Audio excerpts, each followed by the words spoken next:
Hello ಗೆಳೆಯರೇ, ನಮ್ಮ ಹೊಸ ವಿಡಿಯೋಗೆ ಸ್ವಾಗತ. ಈಗ ನಾವು ನೋಡುತ್ತಿರುವುದು 10ನೇ ತರಗತಿಯ ಸಮಾಜ ವಿಜ್ಞಾನ ಪಾಸಿಂಗ್ ಪ್ಯಾಕೇಜ್.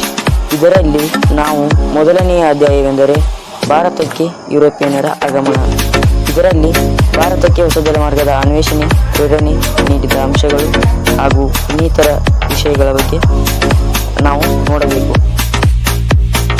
ಈ ಅಧ್ಯಾಯದಲ್ಲಿ ಮಾರ್ತಾಂಡವರ್ಮನು ಡಚ್ಚರನ್ನು ಹೇಗೆ ನಿಯಂತ್ರಿಸಿದನು ಹಾಗೂ ಮಾರ್ತಾಂಡವರ್ಮನ ಸಾಧನೆಗಳನ್ನು ಕೇಳುತ್ತಾರೆ.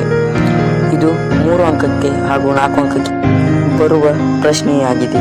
ಹಾಗೆ ಅಧ್ಯಾಯ 2ಕ್ಕೆ ಬಂದರೆ ಬ್ರಿಟಿಷ್ ಆಳ್ವಿಕೆಯ ವಿಸ್ತರಣೆ. ಇದರಲ್ಲಿ ಯುದ್ಧಗಳು ಬರುತ್ತವೆ. ಮೊದಲನೇ ಆಂಗ್ಲೋ ಮರಾಠ ಯುದ್ಧ. ಇದರಲ್ಲಿ ಸಹಾಯಕ ಸೈನ್ಯ ಪದ್ಧತಿ ನಿಬಂಧನೆಗಳು ಅಥವಾ ಭಾರತೀಯ ರಾಜರನ್ನು ನಿಯಂತ್ರಿಸಲು ಬ್ರಿಟಿಷರಿಗೆ ಸಹಾಯಕ ಸೈನ್ಯ ಪದ್ಧತಿ ಹೇಗೆ ನೇಮಕವಾಯಿತು. ಈ 2 ಪ್ರಶ್ನೆಗಳು ಬಹಳ ಮುಖ್ಯವಾದವು. ಹಾಗೆ ಇಲ್ಲಿ ನೋಡುವುದಾದರೆ 3ನೇ ಆಂಗ್ಲೋ ಮರಾಠ ಯುದ್ಧವನ್ನು ವಿವರಿಸಲು ಕೇಳುತ್ತಾರೆ. ಇದು ಕೂಡ ಬಹಳ ಮುಖ್ಯವಾದ ಪ್ರಶ್ನೆ. ಈ ಪ್ರಶ್ನೆಯನ್ನು ನೋಡಿದರೆ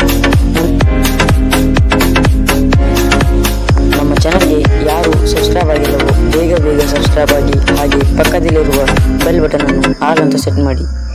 ಥ್ಯಾಂಕ್ ಯು ಫಾರ್